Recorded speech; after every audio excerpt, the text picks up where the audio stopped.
Merhabalar arkadaşlar, kanalıma mutfağıma hoş geldiniz. Girişteki sesten de anladığınız gibi bugün çıtır çıtır baklava tarifi izleyeceksiniz. 5 adet yufkayı aynı anda kolaylıkla açabileceğimiz incecik hamuruyla baklava tarifimizin buyurun yapım aşamasına geçelim. İlk önce hamurumuz için yoğurma kabımın içine 1 çay bardağı sıvı yağ ekliyorum. 1 çay bardağı suyumuzu da ekliyorum.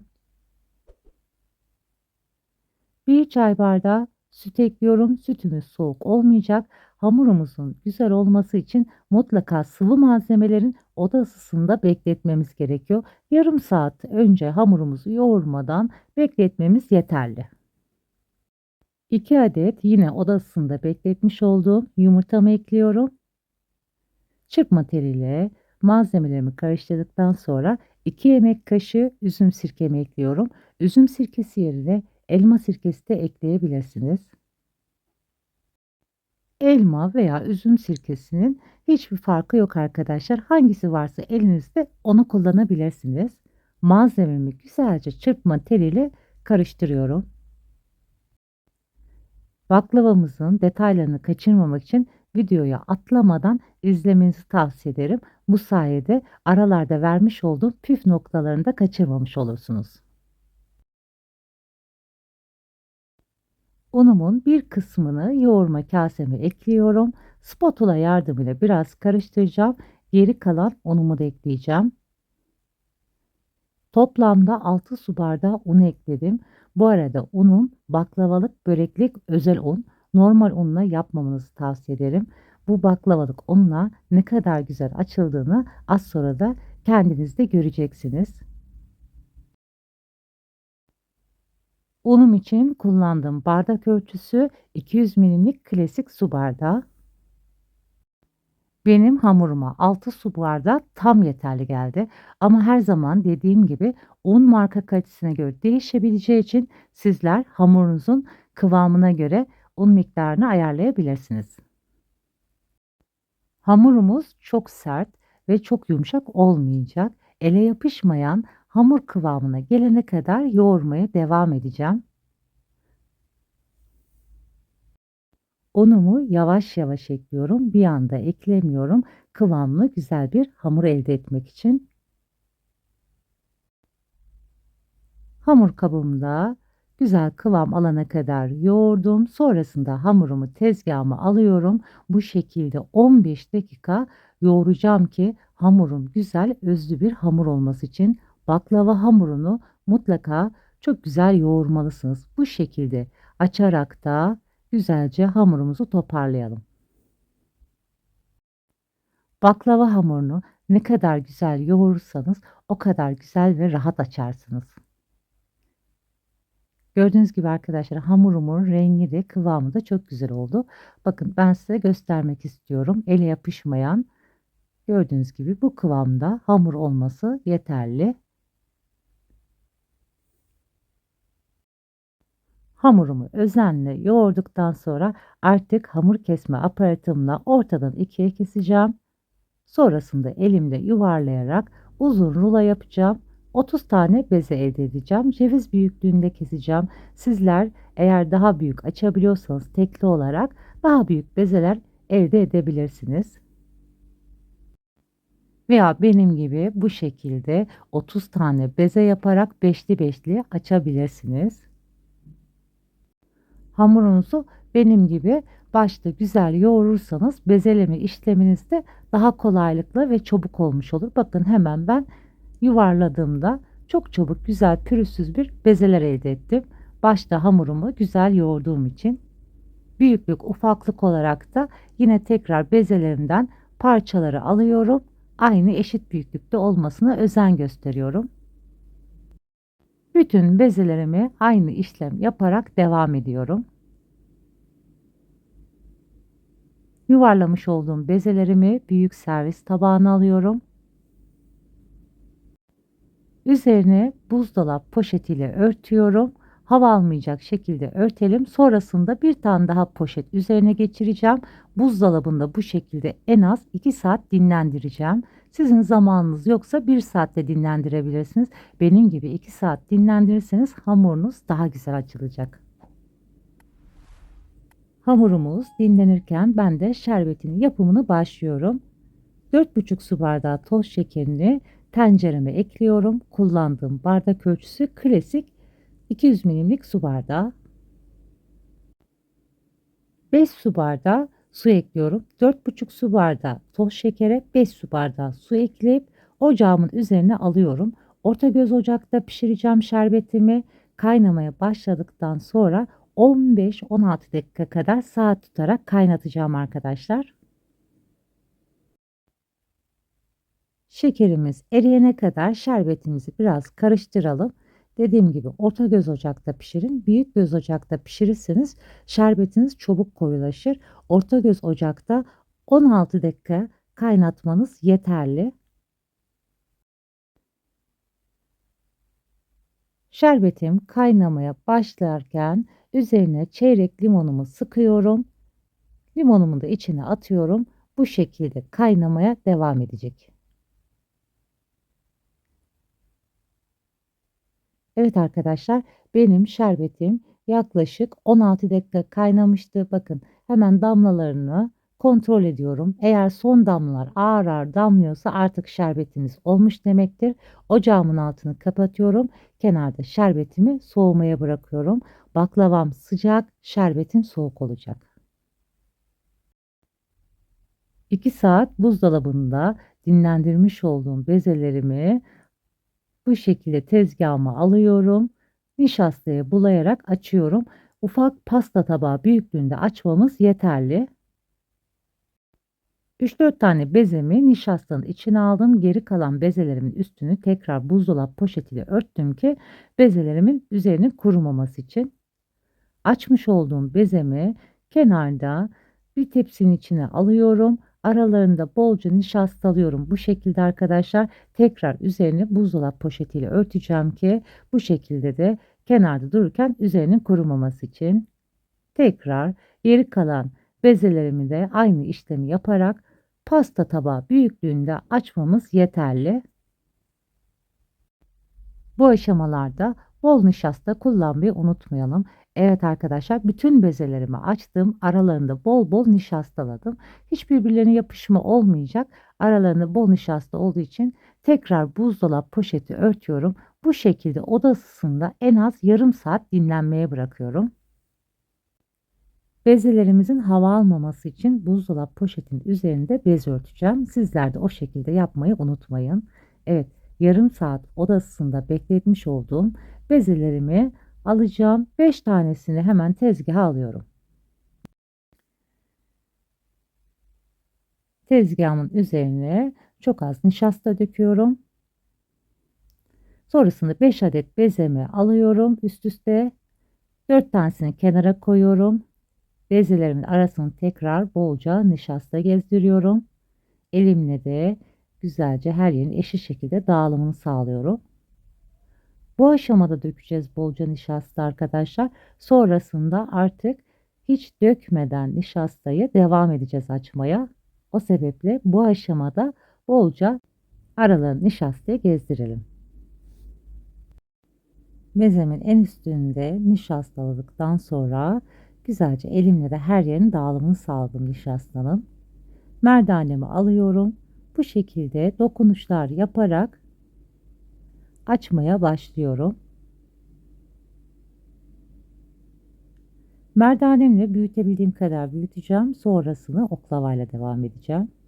Şimdi alt kısmında tekrar merdanemle açıyorum ki eşit şekilde iki tarafında aynı boyutta olması için alt üst merdaneyle bu şekilde açalım.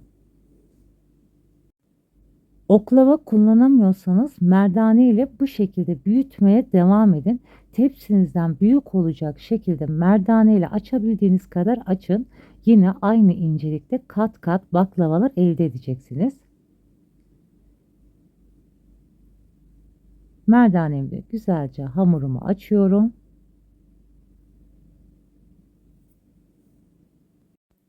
Baklavayı ilk yapacak olanlar için videoyu biraz detaylı Anlatmak adına uzattım. Sıkıldığınız yerde ileriye sarabilirsiniz.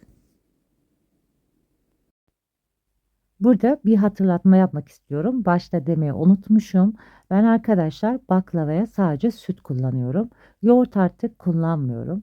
Baklavada yoğurt biraz bekledikçe tadını değiştirdiğini fark ettim. Artık baklavalarda elimden geldiğince yoğurt kullanmıyorum. Sizler de bu şekilde sütle yaparsanız daha güzel baklavalar elde etmiş olursunuz. Birkaç günde geçse tadının değişmediğini fark edeceksiniz. Biraz büyüttükten sonra bu aşamadan sonrasını oklavamla devam edeceğim. Gördüğünüz gibi bezelerim de hiç birbirine yapışmadı. Aralarına bolca nişasta gezdirdiğimiz için. Bu arada şunu belirtmek istiyorum. Baklava hamurunun bu kadar güzel açılmasının sebebi de özel baklava un kullanmak. Ben açıklama kısmına hangi unu kullandığımı yazacağım. Oradan ulaşabilirsiniz. Normal unla bu kadar güzel açamayabilirsiniz. Bunu da belirtmiş olayım. Hamur açmaya başladığım ilk zamanlar tabii ki 5 tane birden açamıyordum. Açsam da birbirine yapışıyordu. Zamanla alışa alışa sonrasında açtığım zaman artık yufkalar birbirine yapışmıyor, tek tek ayrılıyor. Dediğim gibi dikkat etmemiz gereken konular baklavamızın ununun baklavalık özel un kullanmak ve nişastayı da başta bolca serpmek. Bakın görüyorsunuz arkadaşlar hiç birbirine yapışmıyor. Bu aşamaları size dikkatlice göstermek istiyorum. Ve ben artık büyük oklavaya geçiş yapıyorum. Hiç bu aşamalarda nişasta dökmedim. Gördüğünüz gibi birbirinden çok rahatlıkla ayrılıyor. İncecik baklava hamuru oldu. Bu baklava hamuruyla midye baklava, bisküvi baklava olarak da yapabilirsiniz. Yine aynı bu şekilde beşli olarak açıp daha pratik şekilde de yapabilirsiniz arkadaşlar. Gördüğünüz gibi katları sayılıyor. Çok güzel bir hamur elde ettik. Biraz nişastasını bu şekilde silkeleyerek atıyorum hamurumdan. İlk beşli bezem hazır. Sizlere hemen katlarını göstermek istiyorum. Tepsimden daha büyük şekilde açtım arkadaşlar. Görüyorsunuz katları tek tek sayılıyor. Artık hazır olan baklava hamurumu tepsime yerleştiriyorum. Ben bu şekilde tepsi kullanacağım. Sizler yuvarlak da kullanabilirsiniz. Tepsimin büyüklüğünden daha büyük açtım ki arkadaşlar baklava hamurum daha ince olsun. Eğer tepsimin büyüklüğünde açsaydım baklava hamurum tabii ki kalın olacaktı. Kenarlarını da bu şekilde oklavayla kesiyorum. Kenar kısımlarını da kenara alıyorum. Ve şimdi arkadaşlar baklava hamurlarımı tek tek açıyorum. Kenarda nişastalarını biraz silkeleyerek nişastalarından arındırıyorum ki baklava hamurlarım sert olmaması için. Yufkalarımın orta kısmını tek tek tepsiye yerleştirdim. Gördüğünüz gibi arkadaşlar hepsinin katları ayrıldı. Kenar kısımlarını da bu şekilde yine tekli olarak açıyorum ve eşit şekilde tepsime yerleştiriyorum. Tabii ki arkadaşlar normalde 30 tane beze yapmıştık. Baklavamızın 30 kat olması gerekli. Tabii kenar kısımlarını sayarsak neredeyse 60 kat baklava yapmış olacağız. İlk 5 bezemi açtım. Bu şekilde tepsime yerleştirdim. Şimdi yine 5 tane bezemi tezgahıma alacağım. Aynı işlemi yaparak devam edeceğim. Buraları biraz hızlandıracağım sizi sıkmamak adına. Yine merdanemle ince dokunuşlar yaparak açmaya devam ediyorum. Bu arada arkadaşlar kanalıma hala abone değilseniz abone olmayı, daha güzel tariflerden haberdar olmak için zil sesini açmayı unutmayın. Bu sayede başka güzel yeni tariflerimden anında haberdar olabilirsiniz. Baklavalık yufkamın ne kadar ince olduğunu sizlere göstermek istiyorum. Gördüğünüz gibi kitabımın yazıları net bir şekilde okunabiliyor. İpek gibi incecik bir hamur oldu arkadaşlar. Evet, ikinci bezemi de açtım. Tekrar yine tepsi büyüklüğünde açıyorum arkadaşlar. Açabildiğiniz kadar yufkanızı açarsanız daha ince, çok güzel bir baklava elde etmiş olursunuz. Şimdi Orta kısmını alıyorum. Yine tekrar birazcık nişastalarının üzerinden arınması için silkeledim ve tekrar tepsime yerleştiriyorum. Kesmiş olduğum baklava hamurumun orta kısmını yerleştirdim. Kenar kısımlarını da yine tekrar açarak tepsime güzelce yerleştiriyorum. 10 tane bezemi açtıktan sonra ben fındıklı ve cevizli karışım ekleyeceğim. Sizler sadece ceviz de ekleyebilirsiniz ama ben fındık ve ceviz karışık kullanacağım baklavamda. Beşli beşli 10 adet bezemi açtım, yerleştirdim yufkalarımı tepsime aynı şekilde. Sonrasında yine 20. katı yani arkadaşlar 20. bezemin üzerine ceviz ve fındık bu şekilde yine gezdiriyorum. Ben 2 kat fındık gezdireceğim. Sizler dilerseniz sadece orta katına da yapabilirsiniz. 15-15 açıp da orta kısmına da sadece ceviz veya kıyılmış fındık yapabilirsiniz. Geriye kalan 10 adet bezemi de açtım. Bu da son 5 bezem. Kapak olarak kullanacağım bunu.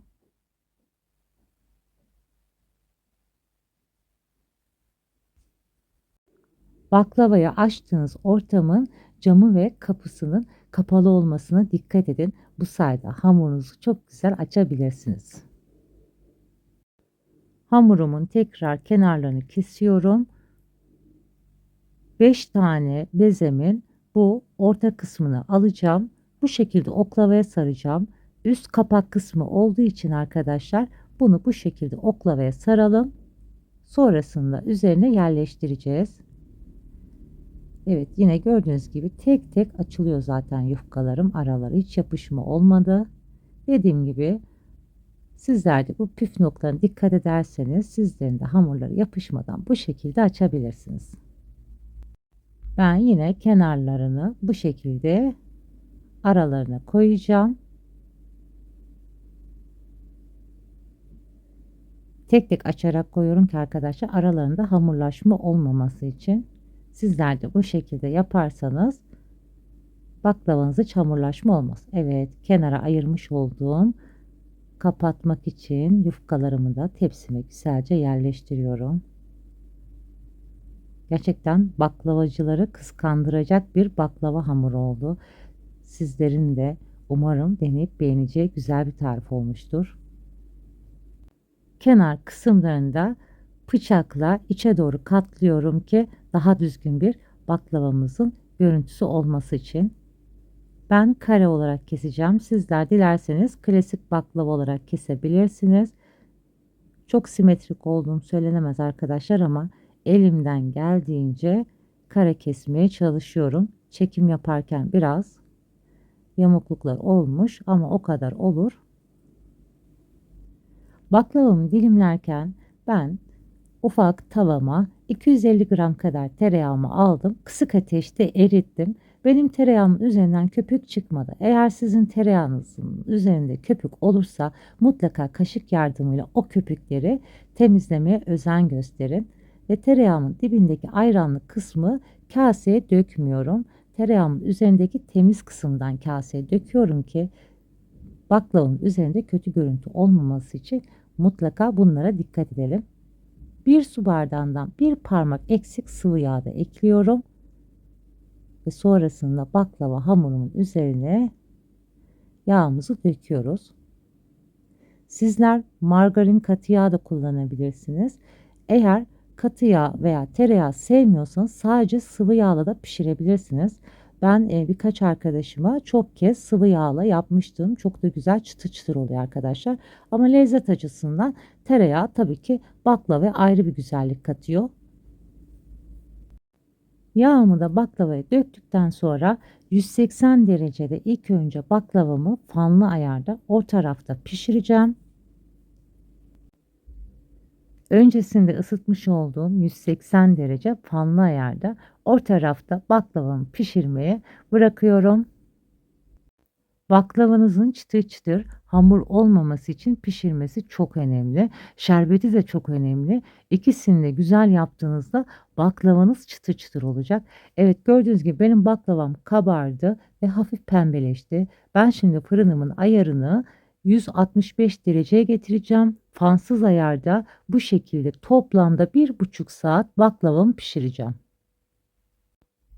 Baklavam toplamda 1,5 saat sonra gördüğünüz gibi kesinlikle kızarmadan çok güzel altın sarısı olana kadar ben pişirdim. İlk sıcaklığı çıkınca 1-2 dakika sonra üzerine soğuk şerbetini döküyoruz. Ben baklavalarımı sıcak, şerbetimi de soğuk olarak ekliyorum. Dediğim gibi fırından çıktıktan 2 dakika sonra şerbetimi gezdirmeye başladım. Her yerine güzelce şerbetliyoruz baklavamızı ve bu şekilde en az 200 saat dinlenmeye bırakıyoruz. Benim fazla zamanım olmadığı için 1 saatte sizlere dokusunu göstermek istedim. Şimdiden deneyip yapacak olanlara afiyet olsun. Sizlere baklavamı çıtır sesiyle baş başa bırakıyorum. Hoşça kalın, sağlıcakla kalın.